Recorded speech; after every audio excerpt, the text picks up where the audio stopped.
Hi hello నమస్తే. నేను మీ చట్పట్లచ్చుని.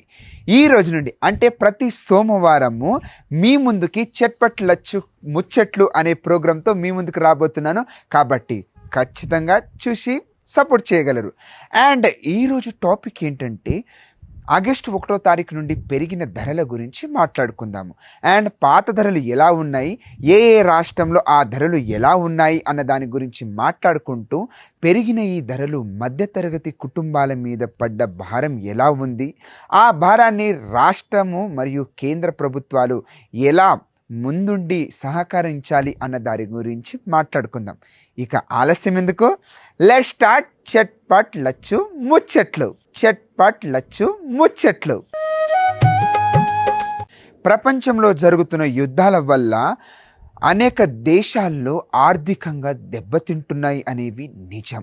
దాంట్లో మన భారతదేశం కూడా ఉంది.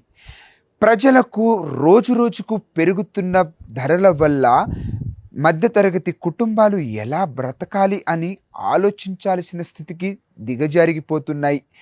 రాష్ట్రంలో పెరుగుతున్న ధరలు దేశం దాన్ని రాష్ట్రాల మీద నెడుతూ, రాష్ట్రాలు దాన్ని దేశం మీద నెడుతూ, దేశం ప్రపంచం మీద నెడుతూ మధ్యతరగతి వాళ్ళని జైలు ఖైదులుగా మారుస్తున్నారు.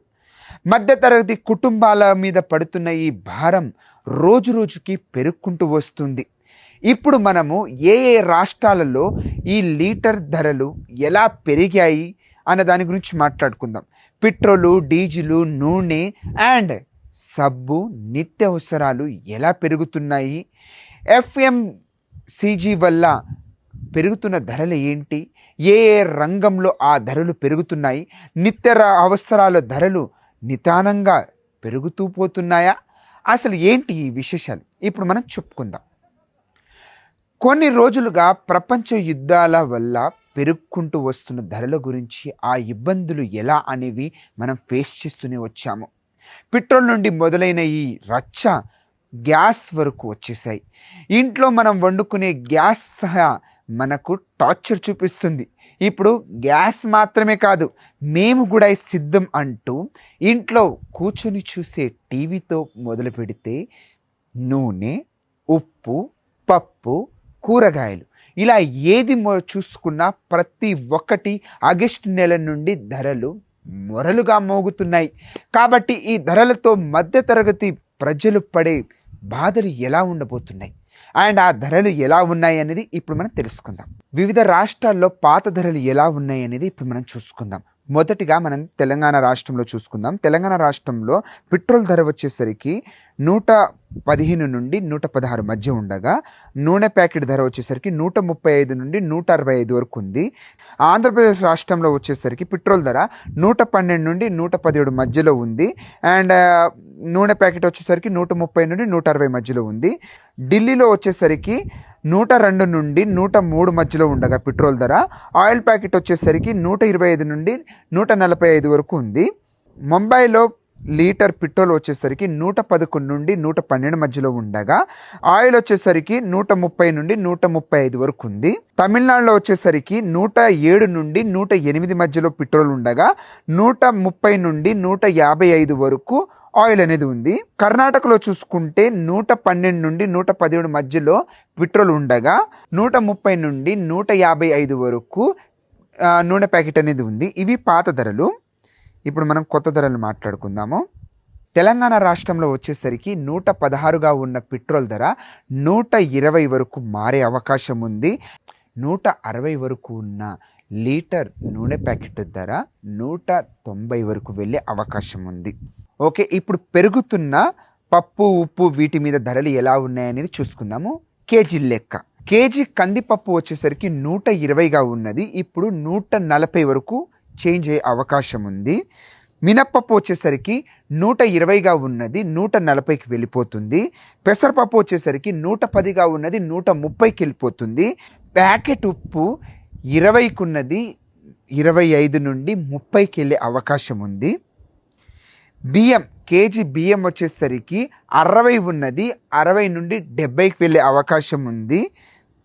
ఫామ్ ఆయిల్ నూనె ప్యాకెట్ కూడా 140 ఉన్నది 170-80 వరకు వెళ్ళే అవకాశం ఉంది. ఇది ఆగస్టు నెల నుండి పెరుగుతున్న ధరలు. డీజిల్ ధర కూడా అలాగే పెరగనుంది. 95కున్న డీజిలు రాబోయే రోజుల్లో 102 నుండి 104 వరకు పెరిగే అవకాశం ఉంది. దాంతోపాటు ఇంట్లో మనం సాధారణంగా చూసుకునే టీవీ ధర కూడా పెరగబోతుంది.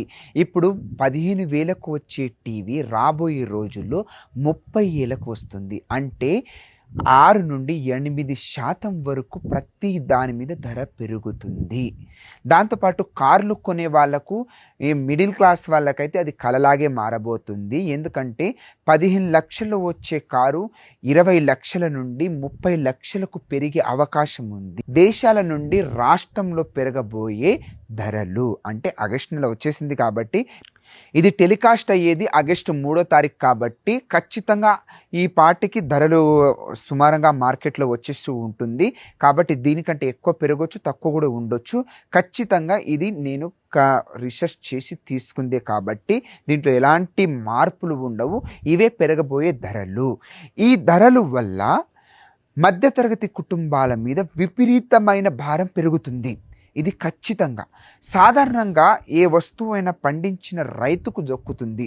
కాబట్టి ఏ వస్తువు చేసిన కంపెనీకి ఆ ధర అనేది ఇంత నేను పెంచుకుంటున్నాను, ఇంత నేను చేయబోతున్నాను అని చెప్పేసి వాళ్ళు పెంచుకుంటున్నారు. అండ్ రైతులకు అది ఉండదు, అది వేరే విషయము, మనం మాట్లాడాల్సింది కాదు. కాబట్టి అది ఎన్నిసార్లు మాట్లాడినా ఖచ్చితమైన ధర ఉండాలి, ఇది ఇదైనా అది పట్టించుకోరు పెద్దగా, దాన్ని వదిలిస్తూ ఉంటారు. కేంద్ర ప్రభుత్వము కావచ్చు, రాష్ట్ర ప్రభుత్వము కావచ్చు, దాన్ని పెద్దగా పట్టించుకోవు, అది వేరే విషయము. అండ్ ఈ పెరుగుతున్న ధరల విషయానికి వస్తే మిడిల్ క్లాస్ బతకడం అనేది చాలా కష్టమైపోతుంది. వేరే వేరే దేశాలతో పోల్చుకుంటే మన దగ్గర పెరుగుతున్న ఈ ధరలు అనేవి విపరీతంగా మారుతుంది. 10,000 జాబ్ చేసేటోడికి ఇదంతా పోషించాలి, కుటుంబాన్ని పోషించాలి, ఇవన్నీ కొనుక్కో రావాలి అంటే చాలా కష్టమవుతుంది. కాబట్టి పెరుగుతున్న ఈ జిఎస్టీని కూడా, ధరలు పెరుగుతున్నట్టు జిఎస్టీ కూడా పెరుగుతుంది. కాబట్టి ఈ జిఎస్టీని కేంద్ర ప్రభుత్వము, రాష్ట్ర ప్రభుత్వము కొంచెం ఈ ప్రజల మీద మనసు పెట్టి ఈ ధరల మీద ఒక చూపు వేసి ఆ జిఎస్టీని కొంచెం తగ్గిస్తే మేబీ బెటరు. కేంద్ర ప్రభుత్వము 4 రూపాయల జిఎస్టీ వేస్తే రాష్ట్ర ప్రభుత్వం 12 రూపాయల జిఎస్టీ వేస్తుంది, అది పెట్రోల్ మీద. అలాగే వివిధ ధరల మీద కూడా అంతే విధంగా జిఎస్టీ అనేది ఉంటుంది. కాబట్టి ఈ జిఎస్టీని కొంచెం తగ్గిస్తూ, అంటే ప్రపంచంలో యుద్ధాలు జరుగుతున్న మాట వాస్తవం కాబట్టి ఈ జిఎస్టీని కొంచెం తగ్గించుకుంటూ ఆ భారాన్ని మిడిల్ క్లాస్ వాళ్ళ మీద పడకుండా చేస్తే మేబీ బెటర్. ఈ నిర్ణయం తీసుకోవడం వల్ల మేబీ చాలా వరకు బెటర్. ఈ జిఎస్టీ అనేది కొంచెం తగ్గించుకుంటూ వస్తే మిడిల్ క్లాస్ బ్రతుకులు మారుతాయి. ఈ ఆలోచనని ముందుకు తీసుకువెళ్ళాలని కేంద్ర ప్రభుత్వాన్ని, ఇటు రాష్ట్ర ప్రభుత్వాన్ని విన్నపించుకుంటున్నాను. ఇది ఇవాల్టి టాపిక్. కాబట్టి వచ్చే టాపిక్లో మళ్ళీ మాట్లాడదాం. వచ్చే వారంలో మన చట్పట్లచ్చు ముచ్చట్లో ఇంకో దాని గురించి మాట్లాడుకుందాం. అండ్ చూస్తూనే ఉండండి మన యూట్యూబ్ ఛానల్ని. దయచేసి కొంచెం సబ్స్క్రైబ్ చేసుకోండి, ఆ లైక్ బటన్ కూడా కొట్టేసేయండి. Thank you for watching. Bye bye.